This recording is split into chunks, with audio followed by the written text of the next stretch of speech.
지난 주말은 더 글로리 파티를 보느라 유난히 더 빨리 지나간 느낌입니다. 더 글로리는 복수도 복수지만 피해자가 범죄자가 되지 않아서 더 시원했던 것 같아요. 파트 2는 동은이가 치밀하게 짜놓은 판을 가해자들이 알아서 무너지는 모습을 지체 없이 보여주는데요. 특히 연진이는 악하기도 하지만 누구보다 어리석은 모습을 보여주는 것이 동은과 대조되면서 인상적이었습니다.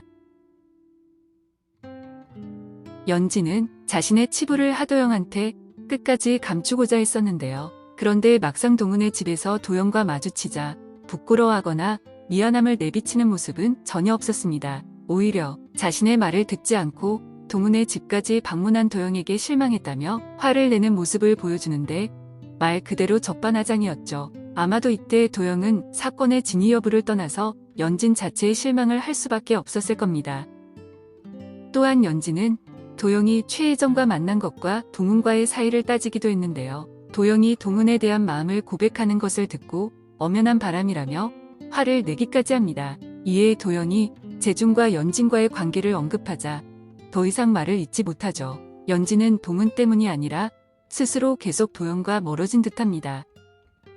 소희의 엄마의 자필 고발글이 인터넷에 올라와 연진의 학폭 기사가 납니다. 이에 도영은 연진을 도우려고 회사 변호사들과의 자리를 마련하죠. 하지만 연진은 사실 여부보다 증거가 없으면 자신이 한 일이 아니기 때문에 무대응을 하면 된다는 뻔뻔한 논리를 내세우며 변호사들을 오히려 가르칩니다. 이때 도영뿐만 아니라 변호사들도 연진의 뻔뻔함에 할 말을 잃은 표정을 보였는데요. 힘과 돈이 있더라도 모두 연진처럼 대처하지 않는다는 사실을 본인만 모르는 것 같더라고요. 15화에서는 남편의 사망으로 병원에 있는 현남을 찾아가 살인자라고 따지는 장면이 있는데요. 이때 느닷없이 또 현남의 딸을 입에 올리며 협박을 해서 뺨을 2대나 맞게 되죠. 자신의 잘못은 전혀 기억하지 못하나 싶을 정도의 당당함이 돋보였습니다. 사라가 학폭 영상을 인터넷에 올리는 바람에 연진은 방송국 국장으로부터 추궁을 받게 되는데요. 그저 피곤한 일이 계속 생기는 것도 설명해야 하는 것도 짜증이 난다는 식으로 A4 용지에 사직서 박연진 이 6글자만 적어서 제출하고 맙니다. 또한 증거가 아직 드러나지 않은 살인은 주저없이 바로 부정하죠.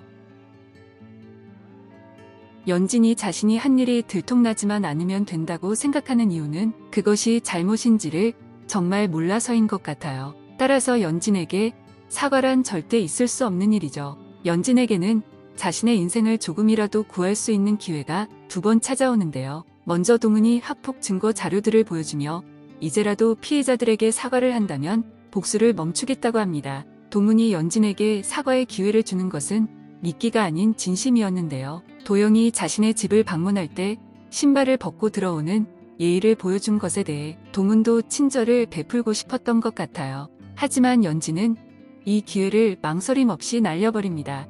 사과는커녕 자기는 잘못한 게 없다고 하죠. 오히려 태어날 때부터 지옥인 동은의 인생이 자신이 동기부여를 제공해줘서 나아질 수 있었으니 감사하라는 궤변을 늘어놓습니다. 자신이 한 일이 알려지는 것을 두려워하고 인생의 권선징악, 인과응보는 없다고 말하는 걸 보니 그 일이 사회적으로 지탄을 받을 일인 줄은 인지하는 것 같습니다. 하지만 진심으로 자신의 잘못을 모르고 피해자에게 왜 사과가 필요한지 이해하지 못하는 모습을 보여주죠. 그런 모습은 동은이 망설임 없이 복수를 진행할 수 있는 이유에 힘을 보태줄 뿐이었습니다.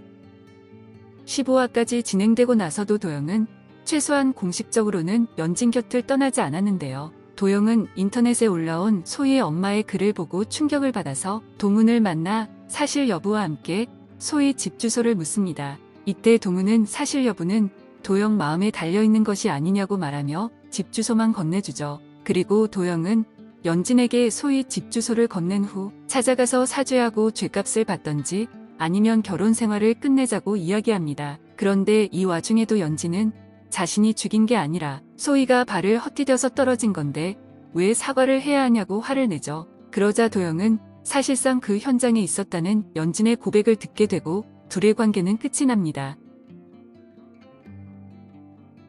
연진의 어처구니 없는 대처는 동은을 오히려 돕는 것이나 마찬가지였는데요. 그래도 연진에게는 상대의 약점을 찾아서 괴롭히는 특기가 있었죠. 어리석어 보이기만 했던 연진도 이때에는 가장 생기 있고 영악해 보이더라고요. 동훈을 괴롭힐 고데기로 현남과 동훈의 엄마를 찾을 때였는데요. 연지는 동훈의 집에서 발견한 현남 남편의 사진과 동훈 앞으로 된 추가 자동차 등록증으로 쉽게 현남을 찾아옵니다. 현남을 협박하는 연진의 모습은 약한 상대를 괴롭히는 것에 일가견이 있는 그녀의 특징이 잘 나타나는데요. 연진은 현남에게 딸 선아를 언급하며 겁을 주는 것도 모자라서 물리적인 폭력도 서슴지 않습니다. 또한 현남에게 동훈의 뒤를 캐는 것과 자신의 친구들을 미행하라고 지시하기도 하죠. 물론 연진의 행동을 미리 짐작한 동훈이 현남에게 미리 기뜸을 해준 것이고 실제로 현남이 동훈의 고데기 역할을 하는 것은 아니지만요.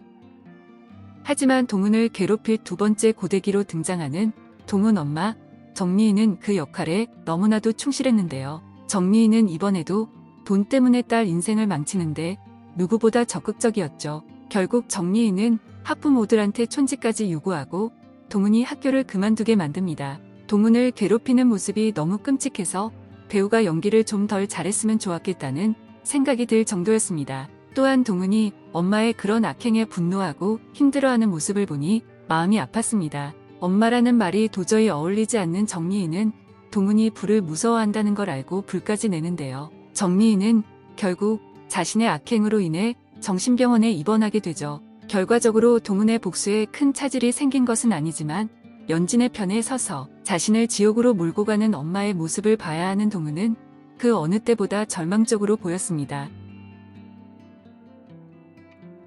이렇게 연진은 동훈의 복수에 대한 파장으로 자신에게 어떤 위기가 닥칠 때마다 무지함이 결합된 당당함으로 일관했는데요. 자신이 무엇을 하고 있는지, 자신이 하고 있는 일이 상대에게 어떤 영향을 끼칠지, 심지어 자신이 하는 일이 자기 자신에게 어떤 해가 될지도 전혀 고려되지 않았었죠. 하지만 사실 연진의 내면은 천천히 무너지고 있었습니다.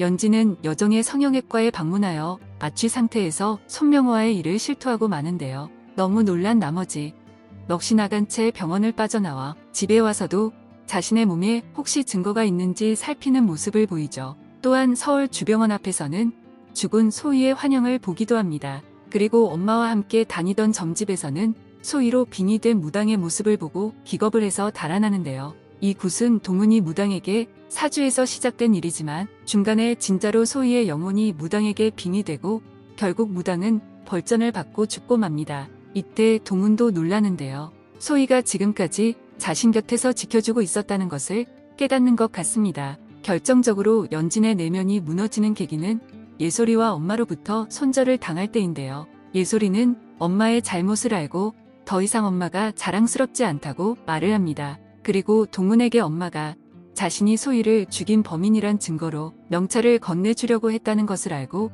완전히 무너지고 맙니다. 연진 엄마의 이름은 홍영애로 이응이 5개나 들어가 있었는데요. 파트 1에서 연진 엄마가 연진에게 이름에 이응이 들어간 친구랑은 살이 끼니까 놀지 말라고 했었는데 의미 있는 반전이었습니다. 사실 그 누구보다 연진을 망치고 나락으로 가게 한 인물은 자신의 엄마 홍영애가 맞기도 하니까요. 또한 연진은 교도소에서 마주친 엄마가 자신을 모른 척하는 것을 보고 다시 한번 충격을 받는데요. 동훈이 학폭을 당할 당시 경란에게 외면당했던 모습이 떠올랐습니다. 마지막으로 연진은 교도소에 면회온 동훈을 초췌한 모습을 하고서도 보고 싶었다며 당당한 척 맞이하는데요. 동훈은 이때 이렇게 말합니다.